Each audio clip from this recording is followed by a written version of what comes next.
অমর একুশের প্রথম প্রহরে ভিন্ন এক আবহে জেগে উঠল কেন্দ্রীয় শহীদ মিনার। রাত ১২টা পেরোনোর পর প্রধানমন্ত্রী তারেক রহমান ভাষা শহীদদের প্রতি শ্রদ্ধা জানাতে সেখানে উপস্থিত হন। রাষ্ট্রপতি মোহাম্মদ শাহাবুদ্দিন শ্রদ্ধা নিবেদন শেষে স্থান ত্যাগ করার পর প্রধানমন্ত্রী একাই বেদিতে উঠে পুষ্পস্তবক অর্পণ করেন। এরপর তিনি প্রথার বাইরে গিয়ে শহীদ মিনারের মূল বেদিতে দাঁড়িয়ে পশ্চিমমুখী হয়ে মোনাজাত করেন। ভাষা শহীদদের আত্মার মাগফিরাত কামনায় তার সে প্রার্থনার দৃশ্য দ্রুত ছড়িয়ে পড়ে সামাজিক যোগাযোগ মাধ্যমে।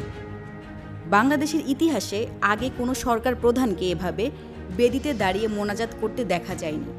এই নিয়ে আলোচনা শুরু হয় বিভিন্ন মহলে।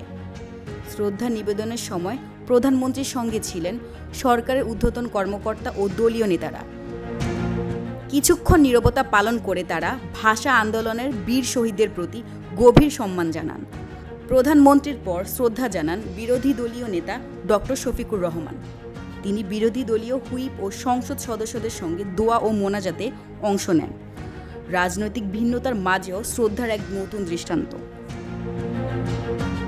১৯৫২ সালের ভাষা আন্দোলনের শহীদদের স্মরণে এবারও রাজনৈতিক, সামাজিক ও সাংস্কৃতিক সংগঠনের নেতাকর্মীরা ফুলে ফুলে ভরিয়ে তোলেন শহীদ মিনার প্রাঙ্গণ।